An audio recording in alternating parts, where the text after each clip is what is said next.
जय हिंद। आज की इस क्लास में हम पढ़ने वाले हैं द्रव की अवस्थाएं, यानी कि द्रव की कितनी अवस्थाएं होते हैं उसी के बारे में हम डिटेल में चर्चा करेंगे। तो चलिए क्लास को शुरू करते हैं। तो देखिए बच्चों, द्रव की अवस्थाएं जो होती है भौतिक अवस्थाओं में तीन रूप से पाई जाती है। जैसे मान लीजिए पहला आपका है ठोस, और दूसरा है द्रव, और तीसरा है गैस। इन्हीं के बारे में हम डिटेल में चर्चा करेंगे। तो चलिए आप लोग हेडिंग डाल लीजिए द्रव की अवस्थाएं। आप लोग हेडिंग डाल लीजिए द्रव की अवस्थाएं।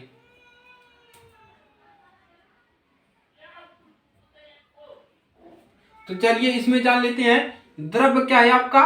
द्रव्य तीन भौतिक अवस्थाओं में, द्रव्य जो है तीन भौतिक अवस्थाओं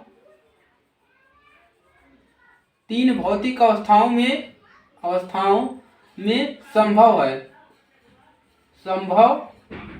है। देखिए बच्चों, द्रव्य जो होता है तीन भौतिक अवस्थाओं में संभव है। पहला आपका क्या है? पहला आपका ठोस है। पहला आपका क्या आता है? ठोस। दूसरा आपका क्या आता है? द्रव्य। क्या रहेगा आपका? द्रव्य। और तीसरा आपका क्या आता है बच्चों? तीसरा है आपका द्रव्य, ठोस, द्रव, और तीसरा है आपका गैस। यही आपके जो है तीन रूप से, देखिए द्रव तीन भौतिक रूप से तीन ही अवस्था में पाया जाता है, ठोस, द्रव और गैस। चलिए अब इसको हम फिगर के माध्यम से समझते हैं, हमारा पूरा क्लियर हो जाएगा यहाँ से। तो चलिए ठोस का हम फिगर बनाते हैं, उसको आप लोग ध्यान से देखिएगा। तो चलिए अभी हम फिगर से पूरा क्लियर कर देते हैं। तो चलिए ठोस का फिगर जैसे मान लीजिए ठोस आपका किस प्रकार से रहता है, इस प्रकार से ऐसे बने हुए। अभी देखिए आपका क्लियर हो जाएगा पूरा। ठोस आपका जो रहता है, ठोस के ये कण हैं। क्या क्या है आपका? ये जो है ठोस के कण हैं। ठोस के कण हैं ये आपके जो बंधे हुए हैं। क्या हुए हैं? बंधे हुए हैं। ये आपका मान लीजिए क्या है? ठोस है। और दूसरा आपका क्या है? द्रव्य। तो द्रव्य को चलिए हम किसी में रख देते हैं। मान लीजिए द्रव्य को हम इस प्रकार से, द्रव्य को हम देखिए, द्रव्य को इस प्रकार से हम रख देते हैं। उसके बाद एक एक करके बारीकी से इसको जानेंगे, एक एक करके इसको जानेंगे। मान लीजिए ऐसे आपका क्या है? द्रव्य है ऐसे, इस प्रकार से। ये आपके क्या हैं? द्रव्य के कण हैं। क्या हैं आपके? द्रव्य के कण हैं, इस प्रकार से। ये आपके क्या है? द्रव्य के कण हैं। अब चलिए गैस को भी दर्शा लेते हैं। गैस को आप लोग इस प्रकार से दर्शा लीजिए। चलिए एक सुराही में ले लेते हैं इसको। चलिए एक सुराही में इसको ले लेते हैं। किसको? द्रव्य को एक सुराही में ले लेते हैं इस प्रकार से, इस प्रकार से। तो ये आपका क्या है? ये आपका है गैस। ऐसे मान लीजिए दूर दूर है ऐसे। ये आपके क्या है? ये आपके यानी कि ये आपके क्या है? चलिए देखिए कणों की अवस्था, यानी कि ठोस कणों की अवस्था, द्रव्य कणों की अवस्था और गैस कणों की अवस्था। तो ये आपके तीन अवस्थाएं हैं बच्चों।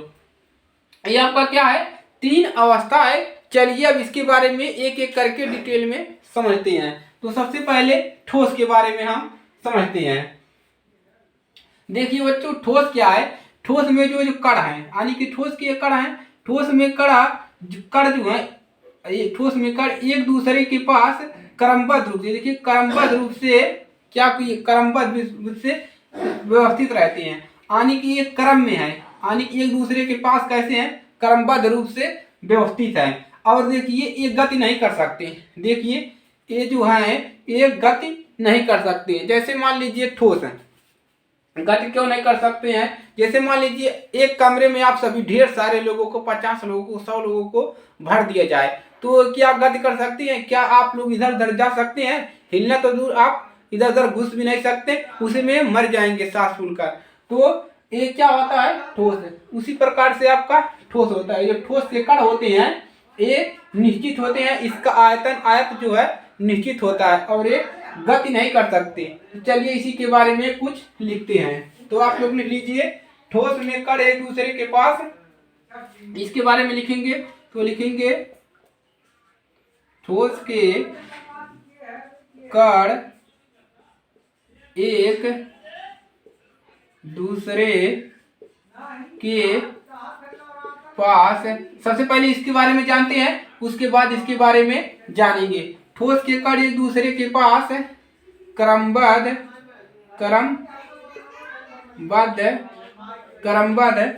रूप से क्रमबद्ध ठोस में एक कण जो होता है एक दूसरे के पास क्रमबद्ध रूप से व्यवस्थित रहते हैं, व्यवस्थित रहते हैं, ये व्यवस्थित रहते हैं। और इनका आयतन, इनका जो आयतन देखिए, कुछ आयतन घेर रहा होगा, इनका आयतन क्या होता है, इनका आयतन जो होता है, इनका आयतन और आकार जो होता है वो निश्चित होता है। तो और इसके बारे में और भी लिख लीजिए और यहाँ पर बढ़ा लीजिए, ये बहुत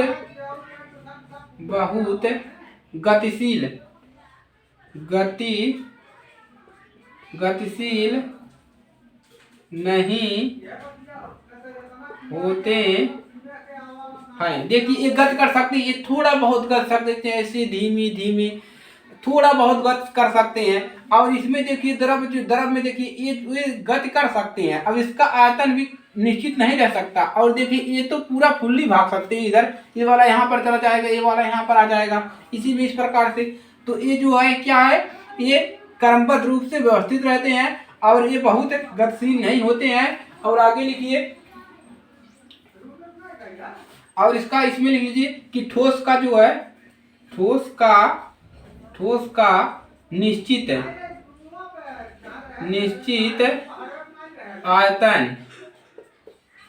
आयतन तथा ठोस का निश्चित है, इसका आयतन जो है, इसका जो ये आयतन बनाएगा, ठोस का आयतन निश्चित तथा आकार, ठोस का निश्चित आयतन तथा आकार होता है। यानी कि इसका आयतन और इसका आकार निश्चित रहता है कि इसका आकार इतना ही होगा, इसका आयतन इतना होता है। तो ये हो गया आप लोग का ठोस। इसको आप लोगों ने अच्छे से समझा होगा, मेरी उम्मीद है। तो इसको आप लोग लिख लीजिए, ठोस के बारे में है। तो इसके बारे में अब हम द्रव के बारे में जानेंगे। तो इसको सबसे पहले आप लोग लिख लीजिए, ठोस के बारे में है, तो इसको आप लोग नोट कर लीजिए।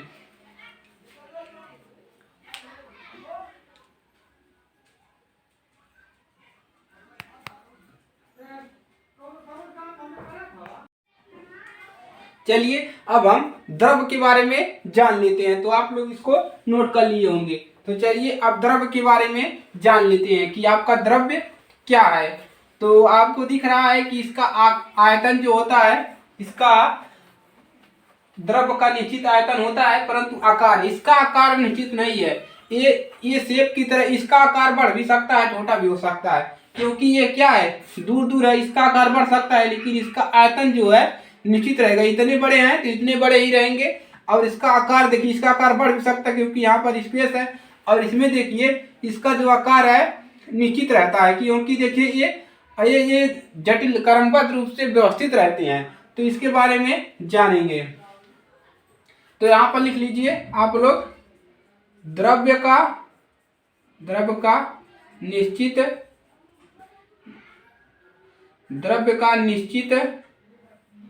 आयत, द्रव का जो है निश्चित आयत होता है, इसका आयत जो है निश्चित होता है, इसका आयत निश्चित होता है, इसका तथा इसका आकार निश्चित नहीं होता, तथा इसका आकार निश्चित, इसका आकार निश्चित नहीं होता है, इसका आकार निश्चित नहीं होता है। और देखिए इससे तेज गति कर सकता है और ये गति भी कर सकता है। देखिए ये यहाँ पर कण है, द्रव का कण है, तो यहाँ पर भी जा सकता है और यहाँ पर भी जा सकता है। ये इससे तेजी से गति कर सकता है। जैसे मान लीजिए आप लोगों को एक कमरे में 10 लोगों को रख दिया जाए तो आप लोग इधर उधर तो जा ही सकते हैं, आप इस कोने से उस कोने तक जा सकते हैं। तो उसी प्रकार से ये भी है, इसमें थोड़ा बहुत तो गति होगा ही। और देखिए इसका तो द्रव्य रहेगा, द्रव्य का निश्चित आयत होता है और तथा इसका आकार निश्चित नहीं होता है। इसका आकार बढ़ भी सकता है, इस प्रकार से बड़ा भी हो सकता है, इससे बड़ा भी हो सकता है। तो ये हो गया आपका द्रव्य के बारे में, आप लोगों ने द्रव्य के बारे में जाना। अब चलिए हम जान लेते हैं गैस के बारे में, तो इसको आप लोग नोट कर लीजिए। अब हम जानेंगे गैस के बारे में।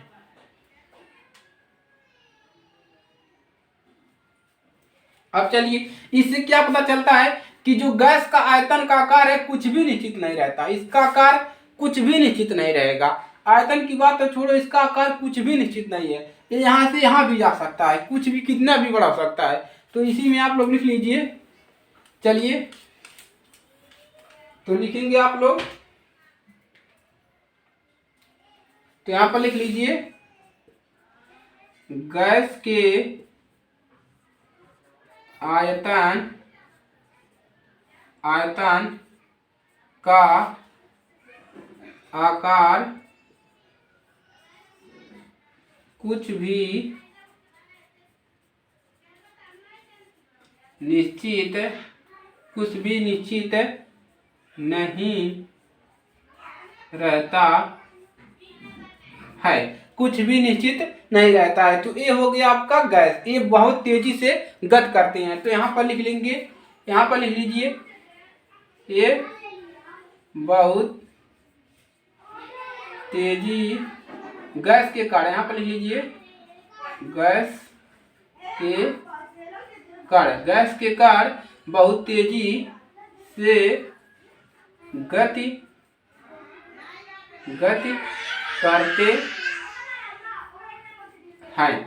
करते हैं। द्रव्य के कण ये क्या है आपके, द्रव्य के कण, और ये आपके हैं ठोस के कण। ये क्या है आपके, ठोस के कण। ये आपके ठोस के कण है, ये द्रव्य के कण है और ये गैस के कण, ये बहुत तेजी से गति करेंगे। चलिए ये आप लोगों ने जाना ठोस, द्रव और गैस। अब देखेंगे क्या हम ठोस से द्रव्य बना सकते हैं, द्रव्य से हम गैस बना सकते हैं, इसके बारे में देखेंगे। तो इसको नोट कर लीजिए आप लोग, इसको क्या करेंगे, नोट करेंगे। चलिए नोट कर लिए आप लोगों ने। अब देखिए क्या हम ठोस को गर्म करके द्रव्य बना सकते हैं, इसके बारे में जानते हैं। तो चलिए मान लीजिए यहाँ पर आपका क्या है, ठोस है, आपने इसको क्या कर दिया, गर्म कर दिया। देखिए ठोस को गर्म करने पर क्या बन जाएगा, द्रव्य बन जाएगा। क्या बन जाएगा, द्रव्य। अब मान लीजिए आप लोग सोच रहे होंगे कि द्रव को गर्म करेंगे तो क्या बनेगा, चलिए इसको भी गर्म कर लेते हैं। तो जो आप द्रव्य को गर्म करेंगे तो देखिए क्या बन जाएगा, तो आपका बन जाएगा गैस। क्या बन गया, अब देखिए ठोस को हमने गर्म किया तो द्रव्य बन गया, अब द्रव को गर्म किया तो क्या बन गया, गैस बन गया। अब चलिए अब क्या ये उल्टा प्रोसेस हो सकता है, क्या ये उल्टा हो सकता है, तो चलिए उसको उल्ट को देख लेते हैं। क्या हम गैस को अगर हम ठंडा करेंगे तो क्या होगा, मान लीजिए गैस को हम ठंडा कर रहे हैं तो क्या होगा, चलिए इसको ठंडा करते हैं। चलिए अब हम गैस को क्या कर रहे हैं, ये गैस है, इसको हम ठंडा करते हैं। तो यहाँ पर हमने क्या कर दिया, उल्टा, इस प्रकार से। अभी इधर से गए हैं, अब हम गैस को क्या करेंगे, ठंडा करेंगे। तो चलिए ठंडा कर दीजिए। हमने क्या किया, गैस को ठंडा किया। जब हमने गैस को ठंडा किया तो क्या बन गया, द्रव्य बन गया। अब देखिए क्या हो रहा, अब देखिए द्रव को और ज्यादा ठंडा कीजिए। अब हम इसको और ज्यादा ठंडा कर रहे हैं, इसको ठंडा, तब क्या बन जाएगा, तो हमारा जब और ज्यादा ठंडा कर देंगे इसको तो हमारा क्या बन जाएगा, ठोस बन जाएगा। तो यही आपका है द्रव की अवस्थाएं। तो इसी से आपको समझना है और इसके बारे में आप लोग लिख लीजिए। कैसे लिखेंगे, समानतः आप लिख लेंगे कि ठोस को गर्म करने पर द्रव बना और द्रव को गर्म करने पर गैस बना। और परंतु जब हम पुनः हम कर रहे हैं, गैस को ठंडा कर रहे हैं तो द्रव बन रहा है और द्रव को ठंडा कर रहे हैं तो ठोस बन रहा है। तो इसके बारे में हम कुछ लिख लेते हैं डिटेल में। तो चलिए, तो यहाँ पर लिख लीजिए आप लोग, क्या लिखेंगे, चलिए लिखेंगे सामान्यतः किसी ठोस को, इसको लिख लीजिए ताकि आपको याद रहेगा, भुलाएगा नहीं, जब भी आप पढ़ेंगे आपको याद रहेगा। सामान्यतः किसी ठोस को गर्म करने पर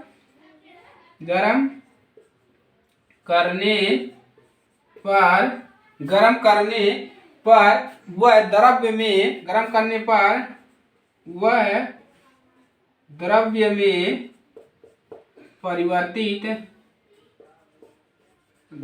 में परिवर्तित हो जाता है। क्या हो जा रहा है, जब हम ठोस को समानांतर किसी ठोस को गर्म करने पर वह गर्म कर रहे हैं, द्रव में परिवर्तित हो जा रहा है। और लिखेंगे, और द्रव को गर्म करने पर, और लिख लीजिए यहाँ पर, और द्रव्य को गर्म करने पर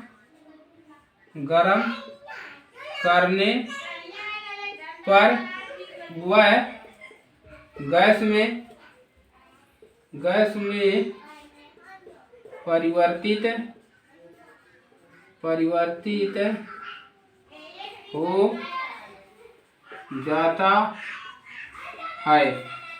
हो जाता है। द्रव में परिवर्तित, गैस में या वाष्प में परिवर्तित, या वाष्प गैस कह सकते हैं, या वाष्प में परिवर्तित हो जाता है। अब चलिए विपरीत आते हैं। अब हम विपरीत आ रहे हैं, क्या गैस को ठंडा करने पर वो क्या बन जा रहा है, द्रव्य बन जा रहा है। और इसके बारे में भी लिख लेते हैं, विपरीत लिख लेते हैं। इसके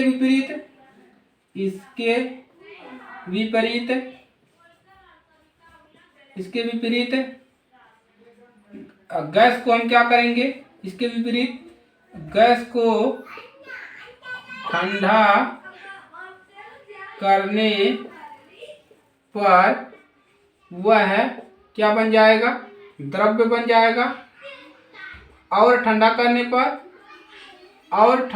पर क्या बनेगा, और ठंडा करने पर क्या बन जाएगा, ठोस बन जाएगा, लिख लीजिएगा। तो देखिए, यही है आपका द्रव की अवस्थाएं। तो क्या हुआ कि समानांतर किसी ठोस को गर्म करने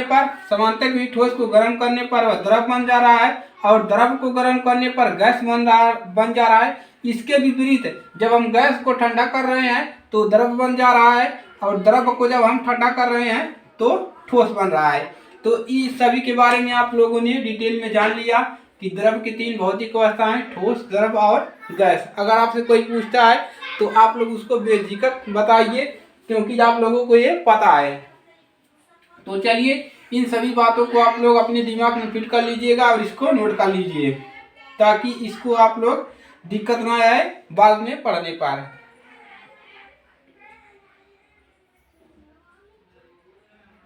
चलिए, इसका स्क्रीनशॉट ले लीजिए, इसका स्क्रीनशॉट ले लिया। चलिए, आज के लिए सिर्फ इतना ही। और अगर ये क्लास अच्छी लगे तो वीडियो को लाइक कर लीजिए और अपने दोस्तों के पास शेयर कर दीजिए। इसको ज़्यादा से ज़्यादा शेयर कर दिए ताकि सभी बच्चों के पास ये पहुँचे। चलिए, मिलते हैं नेक्स्ट क्लास में, तब तक के लिए जय हिंद, जय भारत।